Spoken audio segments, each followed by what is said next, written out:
নমস্কার, জয় and nature চ্যানেলে আপনাদের সকলকে সাদর আমন্ত্রণ জানিয়ে আজ একটা বিশেষ ধরনের গাছ বা বিশেষ ধরনের শাক পাতা, যেটাকে বলা যায় সুপারফুড, সেই শরীরের পক্ষে সুপারফুড সেই গাছটি সম্পর্কে আলোচনা করব। এই গাছটা আমাদের দেশে নেই বললেই চলে। এটাকে তৈরি করে নিতে হবে এমন একটা বীজ থেকে, যে বীজটাকেই বলা হয় আমাদের পক্ষে জীবনী শক্তিদায়ক বীজ। সেটা হচ্ছে চিয়া সিড। এর কোনো বাংলা নাম নেই, কারণ এটা আমাদের দেশের বীজ নয়, এটা আমাদের দেশে উৎপন্ন হয় না। এটা তৈরি হয় আমেরিকা এবং মেক্সিকোর কিছু মরুভূমি অঞ্চলে। এই বীজটা থেকে যদি আমরা গাছ করে নিতে পারি, তবে তা থেকে যে শাক পাবো, সেই শাক পাতা এই বীজের থেকেও বেশি উপকারী। বীজটা কি বলা হয়? সুপারফুড। এই বীজটাকে সাধারণত যারা স্বাস্থ্য সচেতন তারা অনেকেই জানেন। যারা এখনো পর্যন্ত এই বীজটার সঙ্গে পরিচিত নয়, তাদের জন্য বলে রাখি, বীজটার 15 থেকে 20 রকম উপকারিতা আছে এবং বহুবিধ খাদ্যের চেয়ে প্রচুর পরিমাণে আমাদের পুষ্টিগুণ সরবরাহ করে। এই চিয়া সিডের মধ্যে পাওয়া যায় ওমেগা 3 ও ওমেগা 6 ফ্যাটি অ্যাসিড, যেগুলো কিছু কিছু সামুদ্রিক মাছের মধ্যেও পাওয়া যায় এবং যেগুলো আমাদের হার্টের স্বাস্থ্যের পক্ষে অত্যন্ত অত্যন্ত জরুরি এবং গুরুত্বপূর্ণ। এটা আপনারা অনেকেই জানেন। আর মাছের চেয়ে এখানে এই ওমেগা 3 ফ্যাটি অ্যাসিডের পরিমাণ প্রায় 10 গুণ বেশি। 1 চামচ করে এই সিড কিভাবে খেতে হয় তারও নিয়ম আছে। জলে ভিজিয়ে বা দুধের সাথে দিনে 1 চামচ, বেশি নয়, এই বীজকে, চিয়া সিডকে ভিজিয়ে খেলে প্রচুর পরিমাণে ওমেগা 3 এবং ওমেগা 6 ফ্যাটি অ্যাসিডের যোগান পাওয়া যায়। চিয়া সিডের কিছু বিশেষ বৈশিষ্ট্য দেখে নিন। এই চিয়া সিডের মধ্যে এত প্রচুর পরিমাণে ফাইবার থাকে, অর্থাৎ বীজের বাইরে এত প্রচুর ফাইবার থাকে, যেটা জলে ভেজানোর কম করে 10 থেকে 15 মিনিটের মধ্যেই ফুলে ওঠে। প্রচুর জল শোষণ করে এবং বেশিরভাগ জলটা শুষে নেয়, নিয়ে ফুলে ওঠে।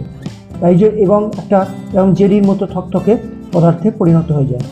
এটা এই বীজটা ভেজানোর ঠিক 10 মিনিটের মধ্যে এরকম হয়ে যায়। অর্থাৎ এটার এই যে ফাইবারগুলো থাকে গায়ে, অর্থাৎ এই জেলির মতো অংশটা বা ল্যাক্সেটিভ অংশটা অনেকটা ইসবগুলের ভুসির মতো থাকে। তা আমার আজকে চিয়া সিডের উপকারিতা নিয়ে কিছু কথা বলবো, কিন্তু মূল উদ্দেশ্য হচ্ছে এই বীজ থেকে কী করে আমি গাছ তৈরি করব, অর্থাৎ চিয়া শাক তৈরি করব, যেটা খাওয়া আরও উপকারী এবং খাওয়া আমাদের পক্ষে অত্যন্ত সহজ। তাহলে আমরা যেটা দেখতে পাচ্ছি, হাই ডায়েটারি ফাইবারের জন্য বীজগুলো সঙ্গে সঙ্গে জল শোষণ করে ফুলে উঠছে। এই চিয়া সিডকে যদি 1 চামচ করে খাওয়া যায়, বেশি না, 1 চামচ করে জলে গুলে বা দুধের সাথে গুলে খাওয়া যায়, তাহলে অবশ্যই এগুলো আমাদের ডাইজেস্টিভ সিস্টেমে পাচনতন্ত্রকে রক্ষা করবে এবং কোলনের মধ্যে কোনো প্রকার ক্ষতিকারক অপাচ্য খাদ্যকে থাকতে দেবে না এবং কোলন ক্যান্সার থেকে অনেকাংশে না বহুলাংশে আমাদের রক্ষা করবে। সুতরাং এটা একটা অত্যন্ত গুরুত্বপূর্ণ বীজ, যেটা হচ্ছে আমরা জলে ভিজিয়ে খেলে বহুবিধ উপকার পাই। এছাড়া এর ডায়েটারি ফাইবার, এর গ্লাইসেমিক ইন্ডেক্স যেটাকে বলা হয়, সেটা খুব কম, যার জন্য যাদের ব্লাড সুগারের পেশেন্ট আছো তাদের পক্ষেও এটা ভীষণ ভীষণ উপকার করে এবং ফ্যাট জাতীয় খাবারকে শোষণ করতে বাধা দিচ্ছে এটা। এর ফলে যাদের স্থূলতা বা মেদ আছে তাদের পক্ষেও এই চিয়া সিড ভিজিয়ে খাওয়া অত্যন্ত জরুরি বা উপকারী। চিয়া বীজ সম্পর্কিত বা চিয়া সিড সম্পর্কিত নানাবিধ উপকারিতা আমরা অনেকেই জানি, কিন্তু এই চিয়া সিডকে খেতে হলে অনেকেই কিন্তু খেতে চান না, অর্থাৎ এটাকে জলে গুলে খেতে অনেকে একটু দ্বিধাগ্রস্ত বা দ্বিধা হয় অনেকের। সেজন্য এই চিয়া সিডকে কিভাবে এই বীজটাকে মাটিতে কিভাবে কলিয়ে নেওয়া যায়, অর্থাৎ স্পাউট তৈরি করে নেওয়া যায়, ছোট ছোট চারা গাছ তৈরি করে নেওয়া যায়, সেইটা আমি আমার ভিডিওতে তুলে ধরছি। এই যে গাছগুলো দেখছেন, এগুলো হচ্ছে চিয়া সিডের গাছ। চিয়া সিড কি করে অঙ্কুরিত হয়, অঙ্কুরিত অবস্থা চিয়া সিড কতটা উপকারী, এবং চিয়া সিড খাওয়া যেমন উপকারী, তেমন হচ্ছে এর ছোট ছোট গচানো বা ছোট ছোট গাছগুলো ভীষণ উপকারী। এই ধরনের ছোট ছোট কন্টেনারে চিয়া সিড পাওয়া যায়। এগুলো সাধারণত মেডিসিন শপ বা যে কোনো মেডিসিন শপ থেকে কিনতে পাওয়া যায়, বেশি দাম নয়। এবং এই সিড থেকে যদি অঙ্কুরিত করে নেওয়া যায় সিডগুলোকে, তাহলে এগুলো আরও উপকারী হয় এবং ফ্রেশ সোর্স হয় এবং স্বাস্থ্যের পক্ষে ভীষণ ভীষণ উপকারী। শরীরের বিভিন্ন প্রকার স্ট্রেস লেভেল কমায় এবং শরীরের ডাইজেস্টিভ সিস্টেম থেকে হার্ট ভালো রাখে এবং কোলেস্টেরলের মাত্রা ঠিক রাখে এবং বিভিন্ন প্রকার ভারী অসুখের ঝুঁকি থেকে রক্ষা করে। অবশ্যই চিয়া সিড স্প্রাউট কী করে তৈরি করব, অর্থাৎ খুব কম সময় 3 থেকে 7 দিনের মধ্যে চিয়া সিড স্প্রাউট অর্থাৎ ছোটো ছোটো অঙ্কুরিত চারা কী করে তৈরি করব সেই নিয়ে আজকে। প্রথমেই যেটা করতে হবে সেটা হচ্ছে এই বীজটা কিছুটা একটা পাত্রে, পরিষ্কার পাত্রে কিছুটা নিয়ে নিতে হবে এবং এইভাবে রোদে দিতে হবে, কিছুটা রোদের মধ্যে রাখতে হবে।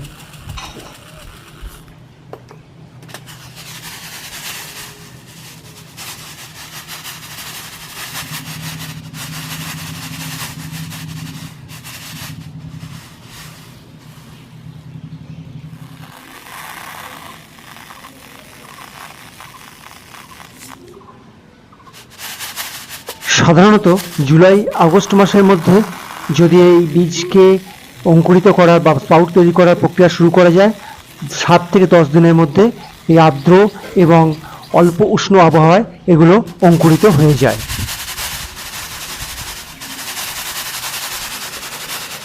এইভাবে কিছু পরিষ্কার সিড বা বীজ, পরিষ্কার বীজ নিয়ে 10 থেকে 15 মিনিট হালকা রোদের মধ্যে রাখতে হবে।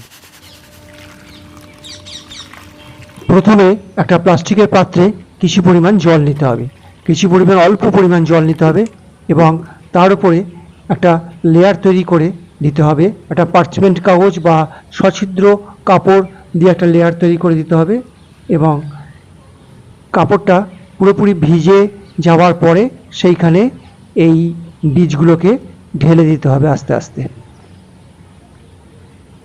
যাতে বীজগুলি জল শোষণ করে আস্তে আস্তে ফুলে উঠতে পারে এবং একটার সঙ্গে একটা বীজের লেগে না থাকে। গায়ে এক জায়গায় অনেক জড়ো করে দেবেন না, এগুলোকে ছড়িয়ে দিতে হবে আস্তে আস্তে।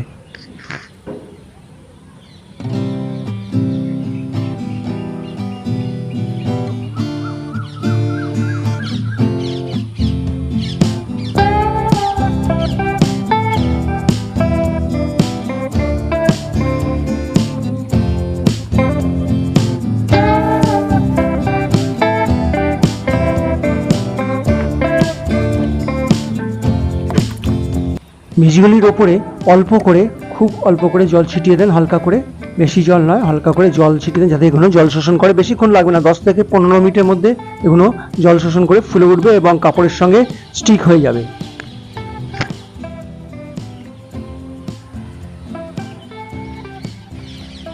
বীজগুলো জল শোষণ করা হয়ে গেলে তার উপরে একটা কালো কাপড় দিয়ে, কালো আর্ট পেপার দিয়ে কভার করে রেখে দিতে হবে। এটা রাখতে হবে দিন কয়েক।